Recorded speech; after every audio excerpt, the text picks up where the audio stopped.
Friends, Romans, diddlers. It's that time once again for the half-year Culties. Yeah. Small right in 2025. You're listening to dulcet tones of Maffew and Ross. If you go down to that comment section and write, "Oh, you've run out of ideas," I will hunt you down and slap Really? you in the taint. We see this every year, Maffew. We've done the half Culties for how many years now? They're beefing with the calendar? I know, yeah. We're halfway through the year. A year's a long time. I always see it every year and I'm like, we do it every year. Really? We haven't run out of ideas. They're arguing with the passage of time. Yeah. Ah. Yeah. Yelling at the sun. Stop moving. But yes, Jack is not here. He is here in spirit, though. He sent his messages in like the anonymous Raw GM from years ago. We should have got a big golden envelope for each and every one of Jack, shouldn't we? Yeah. And the winner is... Yes. Gladiator with Russell Crowe. No, who are we kidding? If we had our original idea, which was to have a little video of Jack saying his thoughts and stuff like that, it would just be Sunderland for everything. for Company of the Year, for Wrestler of the Year. Anyway, so where it's going to work is Ross is going to give his thoughts, Jack is going to give his, and then I'm going to be the tiebreaker, decider, awkward person. And Joel is here to laugh and go, that's a good pick, lads. Yeah. Let's see if he can do it right now. Wrestler of the Year is so-and-so. Joel. That's a good pick, lads. There you go. You'll go far. Textbook producing that, Joel. Textbook producing. Start off with the most underrated award, which would usually have as a thing, but there's nothing there now. It's all felt. I'll put some text in the background in the edit. I hope There you you use go. Snap ICT, Joel, for the font. Okay. Do you remember Snap ICT from school? Yeah, I It was remember the that. coolest, the hippest, and the hoppest, and the happeningest. Oh, yeah. Is that a cool one? Yeah, 5. It was a Comic Sans or Snap ICT. Yeah. I was a Comic Great Sans time, lad, can you tell? I've turned out all right. By the way, Joe, before we actually get to that, are we going to have more of the fascinating pictures of wrestlers that we have when we do these awards? If you'd like, yeah. Oh, okay, good. Ring up Richard Tubman and ask him how he does it. That's all I'm Yeah. gonna say. Richard's the professional. Perfect. Yes, the pervert, Richard Tubman. As he's known to the police. Anyway, most underrated, Ross, who have you got? So my guy for most underrated in the half year of 2025 that we've had so far, it's the old underrated versus underutilized debate, and I'd argue that my guy is both. He's underrated by those in charge of his company, and he's underutilized in his role on SmackDown. He was moved to SmackDown on night 1 of the WWE draft back in April of 2024 as the 3rd overall draft pick, and NXT viewers would know. The shoe fits with that one. He's bloody good. 3rd pick does not feel weird. Since then, the highlight of his year last year was this best of 7 series against Andrade, which was ended in weird circumstances by LA Knight. Have you worked out who it is yet? Meh. No, we'll continue. I have, but it's only because I've seen your screen. And I'm waiting for the people at home to have a little guess. And his partnership with The Miz that has gone into 2025, of course, which I think was terribly written. Nobody like my guy, Carmelo Hayes, should be getting on board with someone like Miz Dad, as he would probably see him, because The Miz is probably 15 years older than Carmelo Hayes. And the fact they've got together and reconcile with each other just doesn't fit for me. I know he's not very tall, and people like to have fun with that sort of thing on social media, but NXT proved that when you give Carmelo Hayes the ball, he doesn't bloody miss that rim. Hey, ball in. That's what he'd say, yes. So bearing in mind, obviously, he's been on the main roster for well over a year now, a year and a third. God, yeah, you're right. By this point, he should have at least had one reign with a secondary title, but clearly there is a disconnect between whoever makes the calls for SmackDown, your Triple H's, your Road Dogs, whoever the hell it is these days, and what Carmelo Hayes brings to the table, because NXT showcased him to be a proper main event guy, and I think he still could be if he's used right, but currently he's not being used right because I don't think the people in charge see the brilliance that he brings to the table. Fantastic. And of course, it's a Golden Age NXT pick for Ross. Yeah. Yes, we know what we like. The only here. one of the video. Yes. Yeah, that's a good pick. I know where you're coming from because we saw how good he was in SmackDown and just being bitterly disappointed by his Best of Infinity series and going, okay, is this going to end at some point? Oh, it kind of did, but it didn't end conclusively. It just kind of went, well, we'll do something else now. Well, it was Game 7, wasn't it? And then LA Knight caused a DQ, and it didn't really end. Yeah, 3-3 wasn't it? Yeah. Went that triple threat and just hung around. Then won the Andre the Giant Memorial Battle Royal. Shoots of hope. Yeah. They've gone nowhere. Yeah.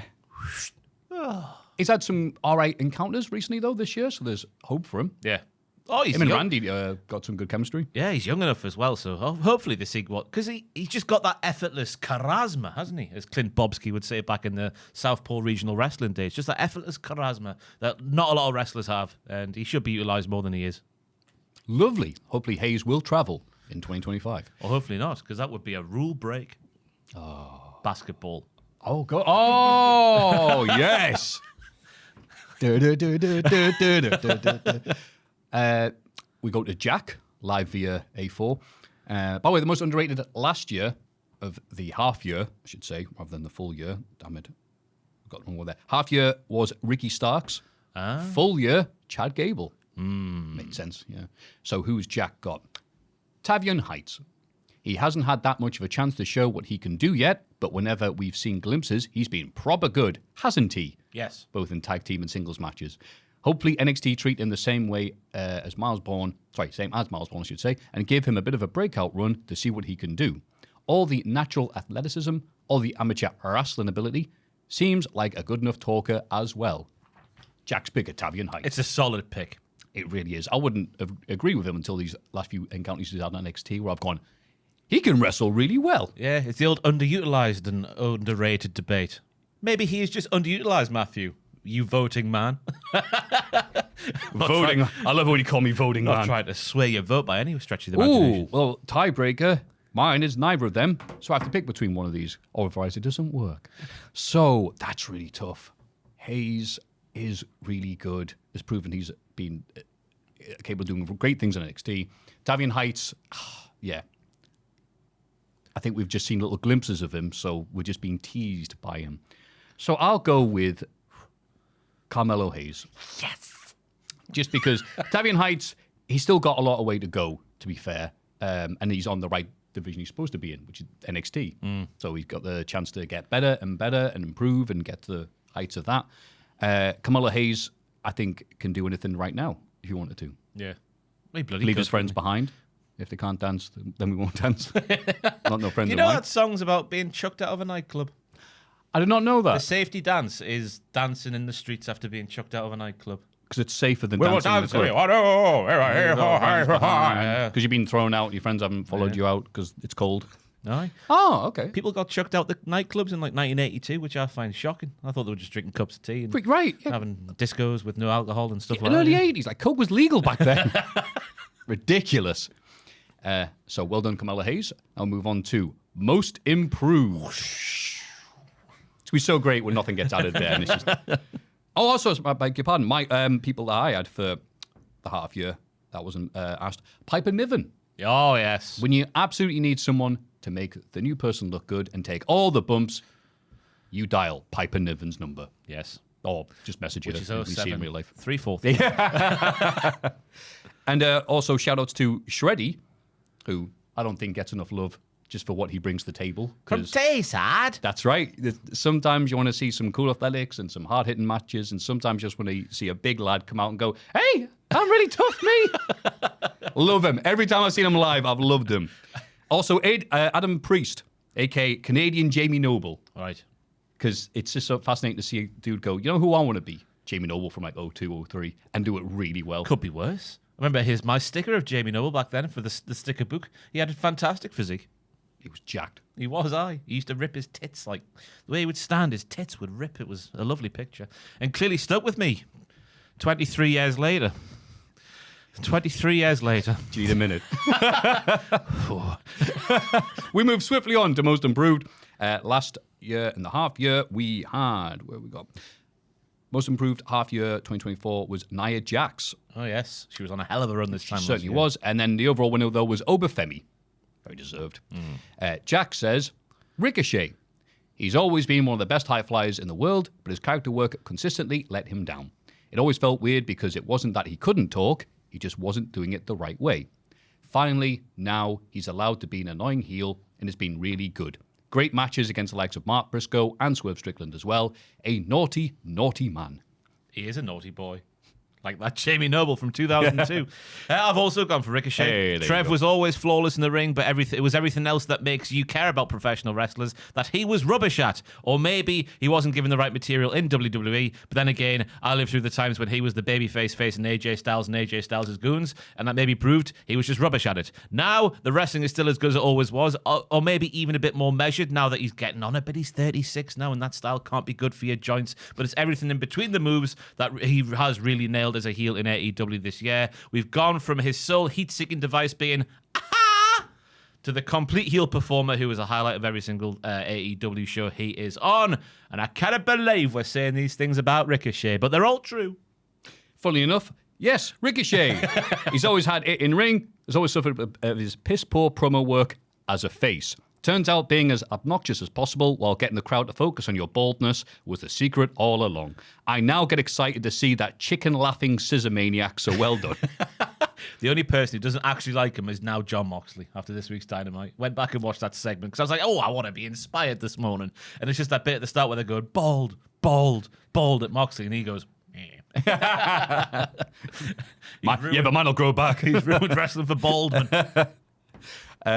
Runner-up, I've got is Izzy Dane. It is what it is. They gave her a whole stable, or rather she took it by virtue of being the most awake amongst those people. So yeah, well done. Yeah. Now we'll go to most charismatic. Half year last year was Drew McIntyre. Full year though was Drew McIntyre. A good year to be Drew McIntyre. It was a good year to be Drew. Who have you got, mate? Jacob Fatu. Oh, that's a good It's rarer than ever in 2025 where you can find a wrestler who has a case of the Samoa Joes in terms of his promos not feeling like a scripted promo. And when Jacob Fatu is cutting a promo, every single time I feel like I'm watching a cutscene from GTA San Andreas or something like that. That's how real he feels, which makes no sense, but you know what I'm saying. Yeah. It's not just the promos, though. It's the entire package. When his music hits, the crowd make a different noise to when other wrestlers come up because they know what they're going to see, and then they see him, and his walk down the ramp has the intensity that I think a lot of professional wrestlers don't have in the current day. It's a different kind of charisma, but the stuff in the ring, the hard-hitting stuff is really hard-hitting, but the flamboyant stuff is made to look effortless, which is still a type of charisma for me. The big, meaty moonsault, how he does that with such ease with being such a big, thick boy, I don't understand. He's got the entire range from silly stuff, or more silly stuff that makes you go, ha-ha, to sort of Leatherface, I'm going to eat you kind of vibes. He's got it all, as Jacob Fatu. That is a bloody fantastic pick, mate. Thanks very much, Maffew. We don't have good picks here at Cultaholic. Who's Jack got? Jack has got Toni Storm. Ooh. She's already been one of the most charismatic wrestlers around since her timeless gimmick began, but this year she also mixed it up a bit. She's currently doing her usual excellent stuff in the feud with Mercedes Moné, but we also saw her pretending to be a rookie after she lost the belt, before doing a Cactus Jack-style reveal to scare Mariah May. Lovely charisma. Spelled like that. Damn it. Those are two really, really good picks. Who's on your phone? Wouldn't you like to know? Neither of them, of course, because I'm awkward. Who is on your phone? You can vote for yourself if you want. Vote for me.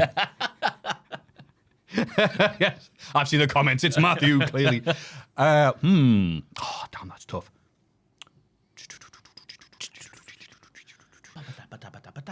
Ooh, because they might get an award later on if we go with my pick. I'm going to pick Jacob Fatu. Yes.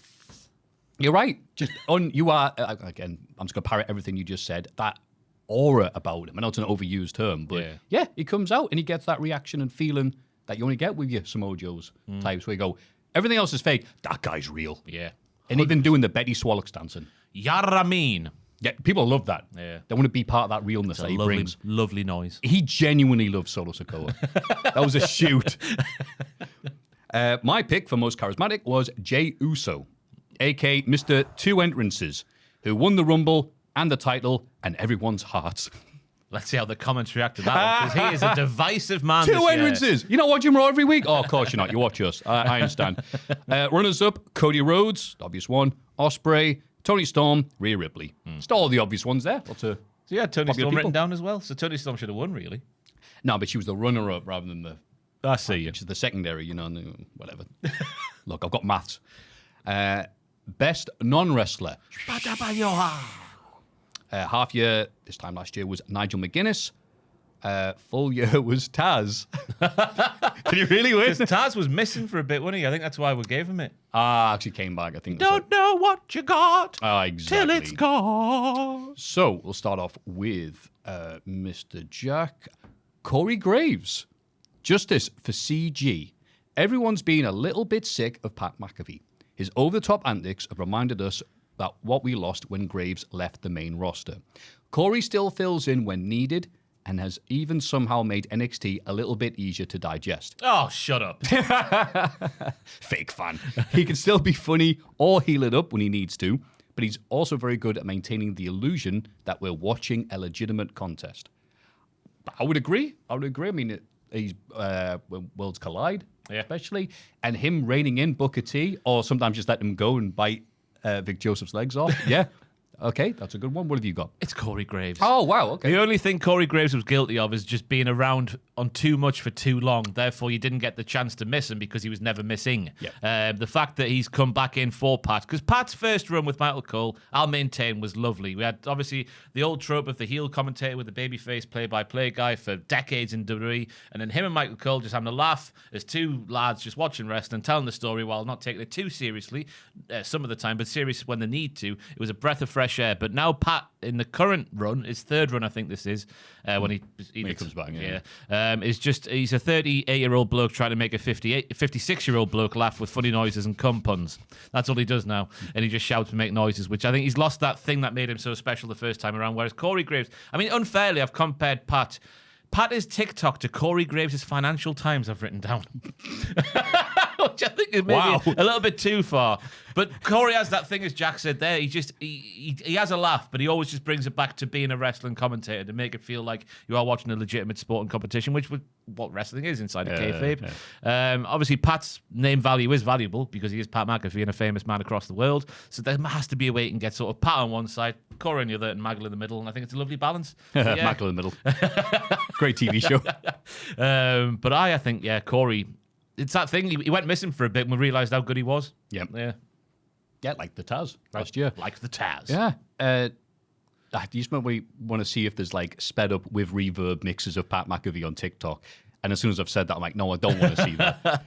But yeah, I think that's it. Sometimes you know how good someone is when you see someone doing it and it's completely different to what they're doing. You're like, oh, yeah. So, yeah, up the Corey. He's been also very good, just obviously being the botch lad, that how good Corey is at going, actually, no, the referee has got a closer look at that pin. Actually, the shoulder was up there. Well, obviously, that's not what I was like, that's a really hard thing to get right. And I think a few years ago, I think maybe because, a certain old pervert was in charge of the company going, make fun of them. But now they've got rid of that. Corey's just able to go, yeah, this is a real contest. That guy slipped. It happens. And you go, yeah, good job. Mine was going to be Michael Cole or Wade Barrett. Wade was close for me, yeah. It was... I want to put Michael Cole, but I'll put here like, yeah, but we can't actually put Michael Cole in. We'll be the laughing stock of the world. But he has been genuinely great. Both of them have re-stepped up their game these past few months, having info provided to them so they can both know all about Joe Gacy's NXT run that we got last week on SmackDown, whilst both of them sounding normal and human and occasionally pretty funny. Just a bunch of lads. Yeah. Love these versions of these two guys, especially Michael Cole after... so many long-term fans were so annoyed at him for so many years. It's nice seeing someone get a redemption. It wasn't his fault, was it? We learned it was just Vince making him be that way, yeah. You say that and you go, oh, yeah, sure, prove it. And he has. He has, yeah. Easily. Runner-up, MVP. Also, Big Stoke, half the way. And Jesse, walk out the door, Ventura. Jesse was close for me, but he's only been on twice this year, hasn't he? That was enough.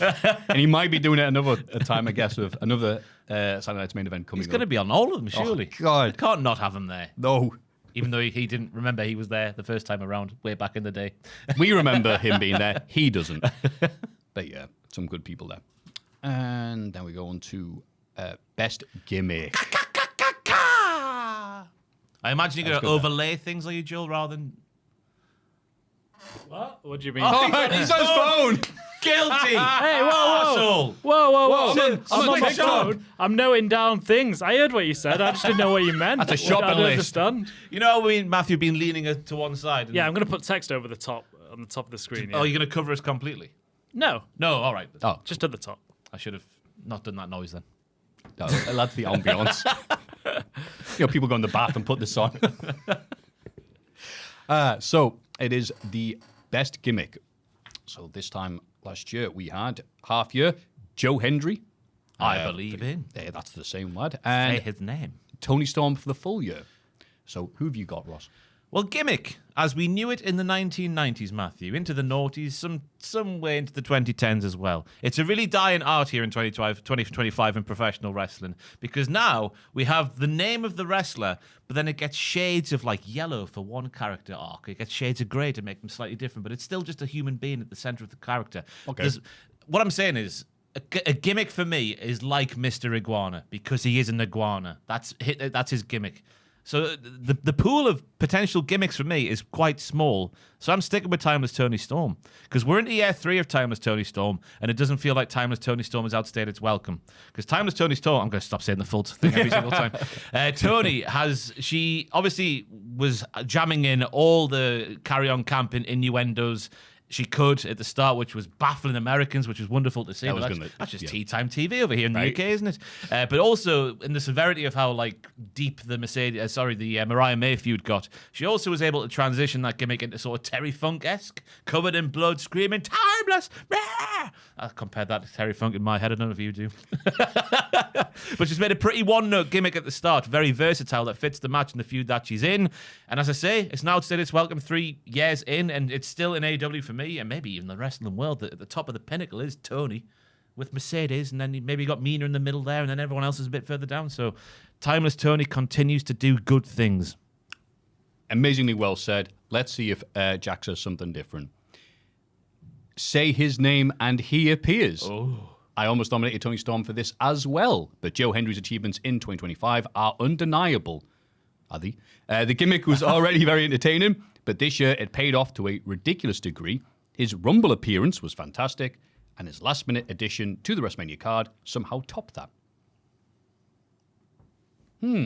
Oh. Has it been his best year? I think there's been a little. Obviously, WrestleMania and Royal Rumble are like, whoosh, like up and away we go, chitty chitty bam bam kind of thing. But outside of that, I'm a bit like, I don't know if the rest. It's like a big tent with the 2 poles being the Rumble and WrestleMania. Yeah. Then the fabric sort of goes. That's a very good metaphor. It's beautiful.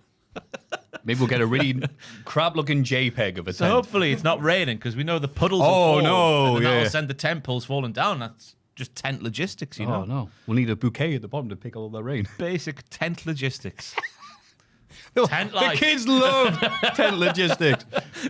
So he's very, very, very, very, very, very over. But to say that he's accomplished so much, I'm like, has he? It's the equivalent of winning the European title now, almost the equivalent of what he's done compared to what he's in the exact same position he was last year, to be honest with you. Still an amazing gimmick, very over.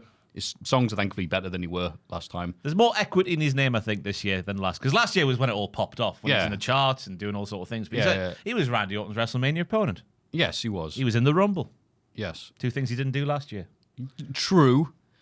I don't know. I'm trying to talk you around. It's almost a terrible pick, I reckon. Yeah, it's almost like patronising. Oh, well done. You did this. It's like, all right, how about you punch Cena in the face or something? I'm going to go with Tony Storm. Get in. Yes. Just because, as everything you said so eloquently, as you do most things in life, just what an amazing gimmick that has threatened to like dominate and almost eat up lesser wrestlers. But then you go, well, in terms of the push, the character and everything else, nearly everybody else on the roster in AEW is a lesser wrestler. Yeah. So it's like, all right, time for people to step up, like Mariah Mays and Mina Shirakawa's, as you said. So yeah, I've been bloody entertained. Just for all the Yanks messaging me going, did you hear what she said? I'm like, oh yeah, that's like Lily Savage stuff from 30 years ago. Oh, you just discovering that? Oh, that's sweet. Paul O'Grady and Buster at 5 o'clock on Channel 4 was in my head as you were saying Lily Savage there. Yeah. Like, if you love Tony Storm, you'll love That's So Graham Norton. So yeah, up the Tony. Up the Tony. And what have I got here?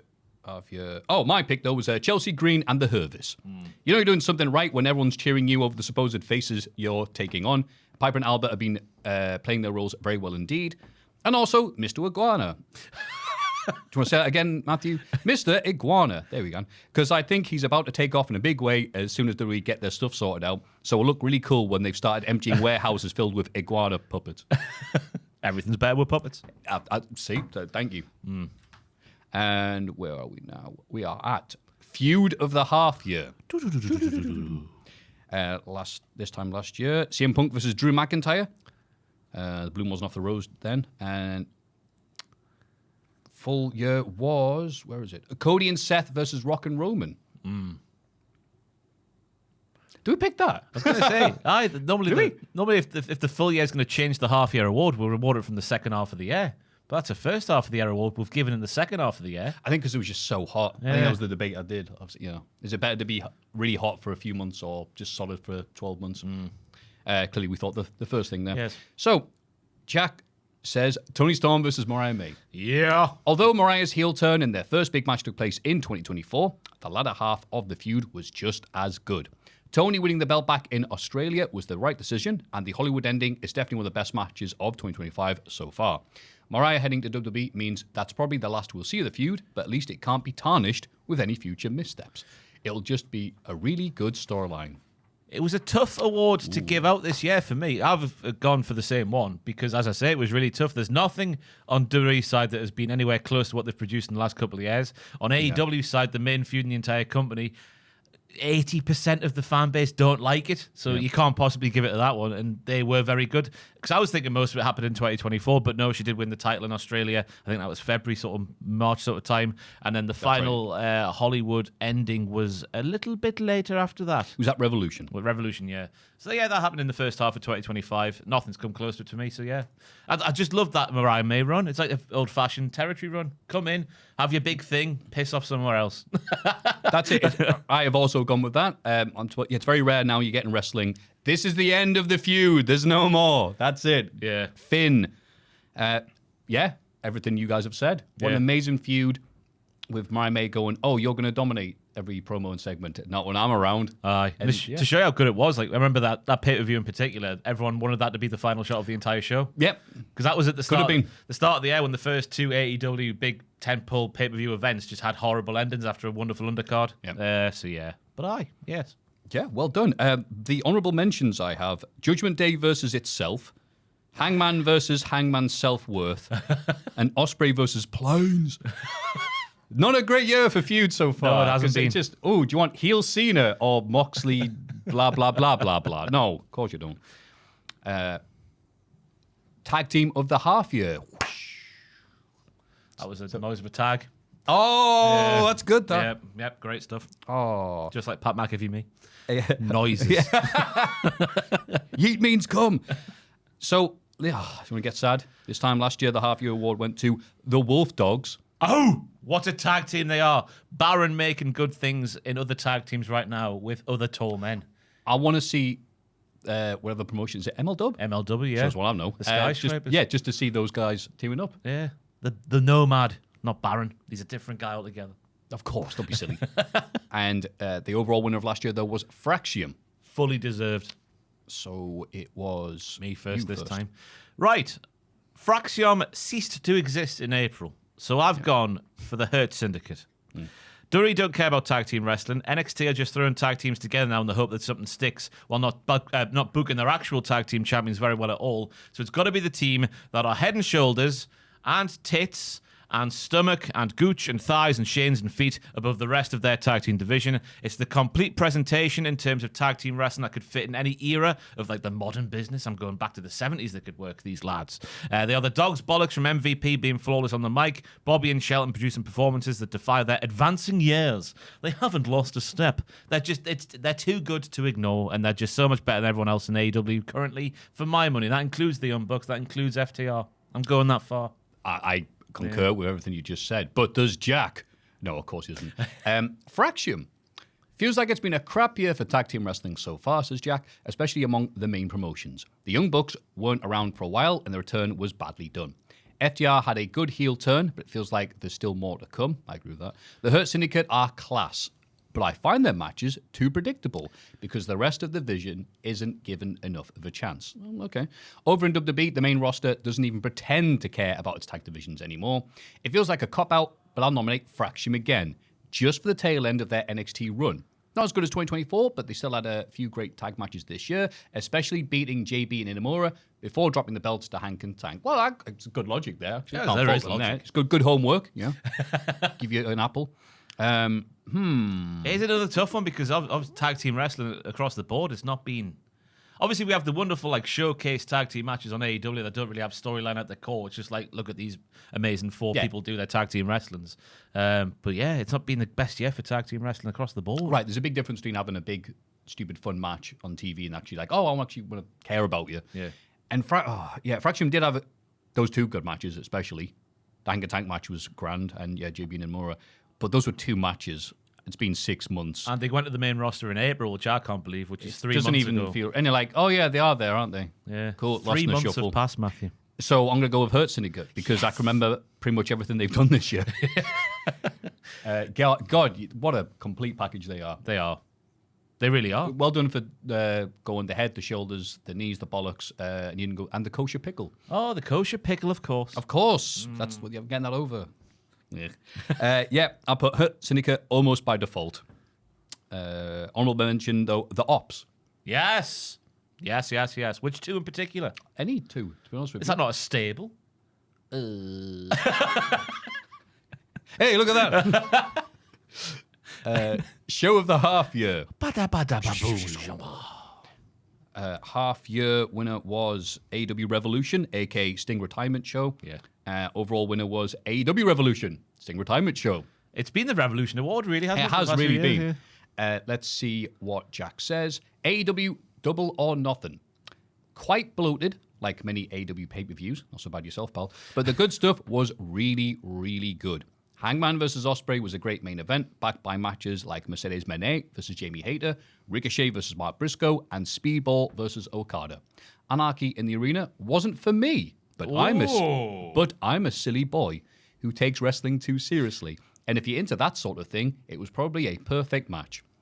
Honorable mentions to Stand and Deliver and New Beginning in Osaka. Okay. Double or Nothing? What have you got? Double or Nothing. The only thing I can add to what Jack said there is the fact this was the first AEW pay-per-view of the year that had the undercard fantastic and the finish fantastic as well. Because obviously, just to go back my notes there, because I've forgotten, Christian's cash in at Revolution, dud. The Young Bucks return at Dynasty, dud. Double or Nothing. Ka-ching! Ka-ching! So yeah, it was just too long of a show, yeah, but that's AEW. You just got to expect that these days, but it never had a dip all the way through. I think the dippiest dip was probably FTR's match, and that was still a good match because it had Nigel McGuinness involved. Yeah, it went on too long, but it wasn't bad. Yeah. Just across the card, it was just like, me. Clear! But yeah, you're right. I mean, God, Okada versus Mike Bailey, Tony Storm versus Mina Shirakawa, Anarchy in the Arena was a discuss, which I liked. I am also a silly boy, but a different breed. I guess the other dip is the Don Callis family versus Paragon. But you got to have a little break between Anarchy in the Arena and the Owen Hart final. Of course. So everyone can just let their heart rates go back down again. Yeah, and fair play to the main eventers. It's been 9.5 hours. We all clean shaven at the start of the show. We all need to shave. Cool. Go 36-56 and still had a class match. Still had people into it. So, well done. Well done. Tony. Well done, little Tony. Honorable mentions, Bloodsport. I know it's a particular type of show for some people. Natalia Neidhart. Yes. Yeah. F you guys. Yay. Worlds Collide, annoyingly. The AEW 4-hour Dynamites, which are very bloody well nice. And I was trying to think, best WWE show so far the year. And I put WrestleMania Night 2, I guess, but really I think Raw and Netflix, maybe that's not true. Why am I I'm even really saying that? down on them. It's the adverts, Maffew. I kind of the adverts just take you out of it, just make you go, oh. Then you're waiting for that thing like to sort of jolt you back into life, and it's just been sort of, so that thing doesn't jolt you back into life, then you're back into another advert, and then you just, I'm so down on them this year. What a shame. Yeah, hopefully that'll change. And that's why it's fun watching these things every 6 months. We'll go back to, remember we were hating WWE. Not running out of ideas. I love that. Like, we came up with the concept of July. Match of the half year. Oh, this kicks in now. So this time last year, Obafemi versus JB versus Dijak. So good, they got rid of Dijak. Overall winner, though, Swerve Strickland versus Bryan Danielson. Oh, lovely. Yes. What a lovely year it was. The retirement match. He never came back again. What have you got for us, Ross? Well, nothing was like, that's the one for me. There was like a few. So I've gone for what was the main event of my show of the year. That was Ospreay versus Old Hangman. What have I written down here? Wonderfully paced, a slow burn of a match that started off with many pauses in the early go and then went up through the gears as it went on, as the story was mainly anything you can do, I can do better. Spots like the Styles clash off the apron to the floor from Ospreay and the Deadeye on the collapsing table, shades of Triple H and Kurt Angle from back in the day, made him say, I've written down there as I make more noises like Pat McAfee after having a go at Pat McAfee for making noises. It was hard pick, but as I say, there wasn't one match, but I'm waiting for Jax to just go like, this is it. And I'm going to go, oh, yeah, that is the match. I knew even before I read this what it was going to be because he's been doing nothing but praising. I should probably actually watch it. Gabe Kidd versus Kenny Omega, Wrestle Dynasty. White boy in the game. Don't talk about Jack like that. The match that launched 1,000 Chris Charltons. Oh, because he got suspended after the back. Oh, because of that? Yeah, the AEW. Oh, 1,000 Chris Charltons. That's a mental image. Not just my favourite match of the year so far, but also one of the most bad-tempered. Not just because of the commentary. Gabe Kidd was a great opponent to face Omega on his big return to action and had a really unusual dynamic with Omega returning to the promotion that used to love him, while the usually heelish Gabe was standing up for the home fans. The action felt hard-hitting and dangerous, and it really seemed like a hateful moment between AEW and New Japan. Class. Okay, did you see this match? I did watch it just after it happened, and I can confirm it was also good. Oh, okay, good. I'm glad that we got your double stamp there. Well, I mean, that sucks, doesn't it? Because I haven't seen this bloody match. So I'm a horrible way to do this. Because, yes, it's going to be Hangman versus Ospreay. Ooh. But I also had that down as one of my votes anyway. So, Yeah. And there were plenty of matches to get stuck into. Yeah, there this was year. loads at that level, but there wasn't one that was just with its head above the parapet. So to Right, speak. like Sheamus versus Drew versus Gunther. Call or the stuff like police. that. Yeah. I mean, as I said before, how we talk about pay-per-view of the year, that one, again, it's been so long. We're tired. We're on a long journey. I want to go to bed. Oh, this match is good. Yeah. I mean, I think it's a good compliment to give a match. So I'm fed up, but I want to watch this. There was I think I'm right in saying it was a minor surprise that Hangman won because it just felt like Ospreay was on a trajectory towards the title. Everyone had predicted, well, it's obvious that they're going to have that, and then he won. It was like, oh. And then everyone else went, are you not watching AEW? You know, like, Hangman could easily win this, and then people who don't watch AEW were like, stupid, Tony Khan, stupid. I think that's the moment when you realise Hangman has been and will be going forwards the central character of all of AEW. Yeah. Everything goes through him. Yeah. We will absolutely be bashing AEW if he doesn't win. I'll be furious. I'll never watch it again. Yeah. I will because it's my job, but I'll never watch it We'll again. review old episodes of Tom and Jerry rather than AEW Dynamite on the podcast. Other honorable mentions I've given, Kevin Owens versus Sami Zayn. Just a war between two lads who Which love one each was other. that again? Elimination Chamber. Ah, oui. It was them doing every spot they've done. I've seen them do 100 times before, but it was so great hearing and seeing small children sing it for the first time, going, ah! I'm like, yay! Timeless Tony Storm versus Mariah May. Oh, yeah. Just because, the whole hog there. For WWE, if it wasn't that one, it was going to be the big match that I thought was going to stand out. And I honestly thought you or Jack was going to go for it. Io Sky versus Rhea Ripley versus Bianca Belair for WrestleMania Night 2. Just all-out action. Yeah. Three very over wrestlers. Yeah. No Even more if you- notes there, Maffew. It was fantastic. That's all you need. And the TLC tag match on SmackDown that should have been at WrestleMania but wasn't. Yeah. And I've also got it, Ricochet versus Mark Briscoe stretcher match just to give Ricochet. Big fun bollocks, wasn't it? It really was. With the second pair of scissors. Ho-ho! Hi, watch out, Sid. Tactical affair. Hi. So a good year so far. Promotion of the half year. Half year. This time last year, WWE. Overall winner last year, WWE. What have you got for us, Ross? AEW. The main storyline, well, we'll get the negative out of the way first. The main storyline of the company that most people don't like, it's clearly had an end goal of All-In penned in for the longest time ever. And for better or worse, Tony Khan has not deviated from that plan of ending it right there. And that's the theme of why I've enjoyed AEW so much out of all the wrestling I've watched so far in 2025. AEW feels like it's got its focus back in 2025. Largely, it's still there kind of, but largely gone are the days where we have 1,000 wrestlers being used for the odd match here, the odd match there, and nothing's followed through to any kind of remote conclusion, never mind a kind of conclusion. That's a great sentence, Ross.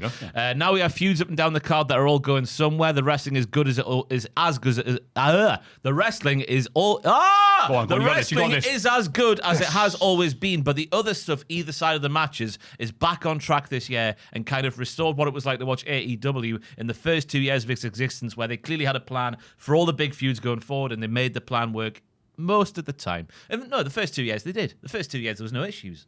It's when that damn hypocrite Punk came on the scene, wasn't it? He ruined everything. For me, as I mentioned there just before, WWE are too focused on the adverts and celebrities and apparently The Rock's whims, if you believe the story about John Cena's heel turn, to be enjoyable for me this year. So it's got to be AEW. They have got back to what they were before the bollocks of the last 2 years. Because they have been bad the last 2 years, but it's back to what it was for the first 2 years of the company for me. Forza AEW. Go on! Good job, guys. Beautifully said. Again. Sneeze, Matthew. Sorry. I'm going to cry. Oh, Jesus. I mean, you did say you were going to sneeze. I was going to go hands, and I went for the little... I think I got that. Yeah, I got told that's safer. Yeah. Doing the dab. That's it. Aye. But sneezing. Not to mention, I should say as well, there's clearly been a change in the creative process in WWE compared to the first 2 years of Triple H and what we've had this year. Because it just feels boring, safe, and sometimes nonsensical. One big advert. Yeah. It feels like for the next thing. You're like, okay, so when stuff does happen, it's like, yay, but they're very few and far between. Yeah. Anyway, sorry, I'll go with what Jack's pick is before I start talking. New Japan Pro Wrestling. Oh. WWE have lost a bit of the magic at the minute. WrestleMania main event was a disaster. AEW might be returning to form, but it remains to be seen. Instead, I'll nominate New Japan. You know how Jack always talks about New Japan every week on the podcast. They're nowhere near as good as they were in the 2010s, but they've had quite a solid year. The main event scene has been the strongest part of the show, with Hiroki Goto finally winning the big one from Zack Sabre Jr. Wait, hang on, hasn't Zack Sabre Jr. just won it back? Yeah. It's very timely. I think Jack sent these in Tuesday, so I think that did happen. Yeah. I think you might have actually sent them in the day that Zack Sabre Jr. won it back. Wow. In the not televised event. Or it was televised, but on the bad company that copyright claims all New Japan content on YouTube. Boo. TV Ashar. I forget how you pronounce it. I know what I mean, yeah. Asahi. Apologies. It's also had a really strong upper mid card with the likes of Gabe Kidd, Yota Tsuji, and David Finlay. Sorry, I was expecting to pronounce these names. I've done a horrible job there. Gabe Kidd. There we go, that's better. Okay, that's fascinating. Obviously, Jack does do his lovely matches of the month. We does talk about New Japan. I'm only kidding and prodding. He, of course, loves all the wrestling equally. But that's fine. I don't watch New Japan. So we'll have to go with AEW for the exact reasons that you've said. Yes. I think WWE had a really cool point, like they always do, to start. Well, yeah, I think that more often than not. Rumble, Elimination Chamber, Mania, and it just kind of, okay. Something's changed. There's been highlights, don't get me wrong, but it's been the whole worst show ever. But it's been like, okay, I'm watching this in full because I have to. I'd love to skip and see the highlights like a lot of people. But it's like, when you see like, oh, this match is building up to this match at this show on Saturday, which is building up to the match that we're going to have in 2 weeks' time. And then we're going to Paris. And then we're going to the moon. And then all this stuff. You're like, all right, okay, cool. I'm glad you got your stuff together. It's all too safe, isn't it? I know John Cena's... safe is the good word for it. John Cena's heel turn is not a safe thing to do. And obviously we learned that The Rock made that call on the day, around about the time of the event, because of ticket sales. Yeah, but that was great. That was great. The initial great moment. But the stuff that followed is just also safe and generic. And I know it's hiding behind the excuse of, he's here to ruin wrestling, therefore it's not meant to be enjoyable. That's lazy and bollocks for me, that. Cool. Just a cover story for, obviously, not very imaginative stuff. Yes. So it's a fully deserved one for AEW. Yeah, I fully agree with everything you said there. I think the last 3 months, there's been an enormous turnaround. I think these things, AEW starts getting good when they start putting Hangman Page in the main events and focusing on him. It's a weird thing. If you look at the best storylines, you had that one with Omega. when he was friends with the Dark Order. Then he forgot about them, just saying Hangman Page. The Swerve Strickland feud was one of the best things they produced. And I was like, yep, he's going to kill Moxley at All In. He's got to. Restore the feeling. There is no other finish that can happen. It's got to be Swerve helps him, and they realize they're one and the same, and could be brothers if they want to. Runs him over with his horse. Hunter Horse Helmsley, maybe. Oh. Easy for me to say. Hunter Horse Helmsley. Will that happen? Nay. And finally, the big award. Wrestler of the Half Year.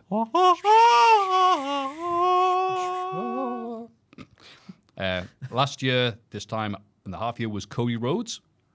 Overall winner, Will Ospreay. Let's see if Jack's gone for another white guy. He has.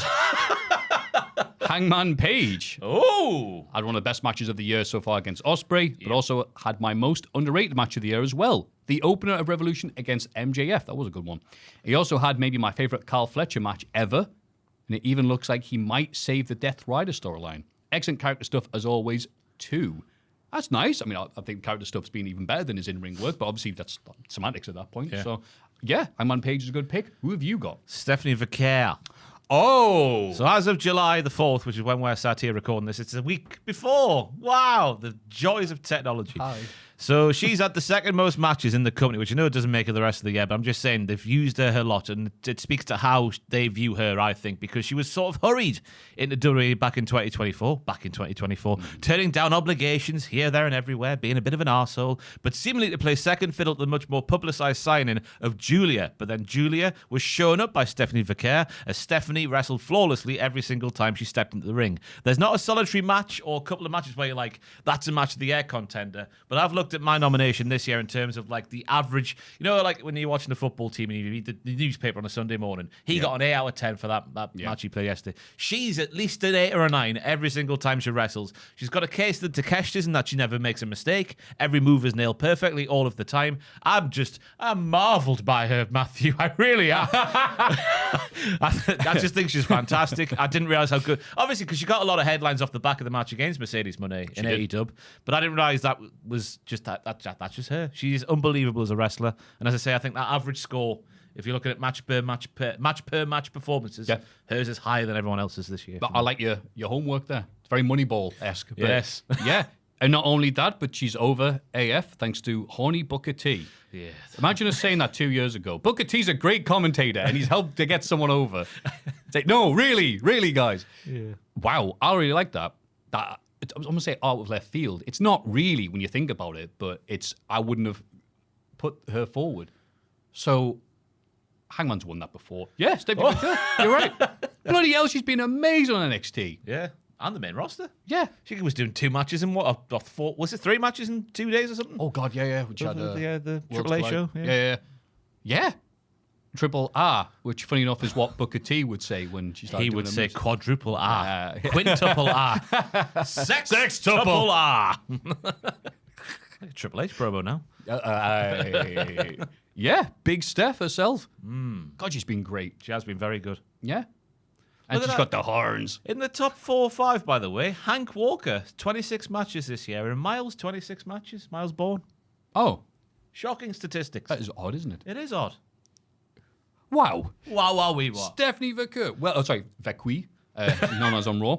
Fan-tastic. Well done. Well, I thought it was going to be an obvious one as well. Shows how much I know about you fellas. Chad Gable was my pick.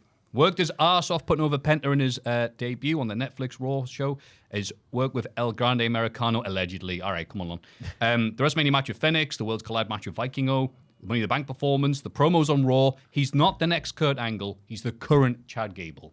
Oh, yeah. What a line. Yeah, there you go. What a good line. Wasted because he hasn't won. Fancies the pants off a Rambo when he's off his tits. Well, I mean, we've all been there. A great video. Yes. Yeah, he's even cutting good promos in hospital. No, that is a very good pick. I don't know why I didn't go for Chad. Well, because I think just Stephanie. I've used the same logic as you, with just how consistently great. He's not had that many matches, in fairness, but I mean, don't think anyone is having loads of matches, apart from LA Knight, apparently, according to that list you've got on your laptop screen there. But yeah, Hangman Page could have easily won that. Ospreay, God, there's been so many. Io Sky was in my. That's another good pick. I think LA Knight. Nah. I like Yellow Knight, but nah, let's not carry ourselves away. But yeah, that was nice. I like doing the culties with ye. I like doing the culties with ye. And Jack in spirit. And Joel just hanging in And there. Joel on his phone. I was taking down notes. We love you, Joel. And hey, those are some great picks, guys. Oh, Yeah, he thank you, remembered. Joel. He remembered his one line. We just get the mic to shoot. Those are terrible picks. Yeah, if you'd like to know, I was doing so well. Like to let us know your thoughts and your opinions on these awards. Please let us know in the comments below. We're always interested in what you have to say about And this. never, ever out of ideas. We do this every bloody year. How can people say that? Oh, yeah, I'm right. It's not tradition, it stinks. Ross, what have you got for us until next time? I don't know, because I'm currently down in Suff, in the north. The east. The arse of. I always call it the arse of England. It's a good way of putting it. I'm sure they it's are that not bit of- appreciative of that That at all. bit. Yeah. I'm down in the Suff, looking at wedding things. I'm not doing I'm anything. in the this- stuff. I'm suffering down in Suff, getting rinsed of thousands of pounds for the happiest day of my life. What am I doing on camera? I've got nothing on Maffew, to be honest with you, because I'm down there. What are you doing? When this comes out, probably relaxing. Oh, me and Joel did some quizzes. Did you? They'll be getting drip fed out, I imagine. They'll Yes, be. one should be out right now. Ooh. Do you know when the second one's coming out? No. Fair. Soon, though. You keep watching. That's it. Me and Tom will return on the Cultaholic Classic SmackDown review as soon as Tom uploads it. Because I'm not in charge of that. Don't at me, please. And Joe will be on his phone for another week. He was working, Matthew. I was taking down your He did have a picks. notes app up, but we don't know what the notes app said. You know, he's Been working. doing his shopping list or anything for later Yeah, on. you working don't, his you don't chicken. want to know. What's for tea, Joel? Enchiladas. Oh, Ariba. Hell yeah. I made a great enchilada the other weekend. Did you? Plenty of tomato sauce on the top of it. Is that what makes it?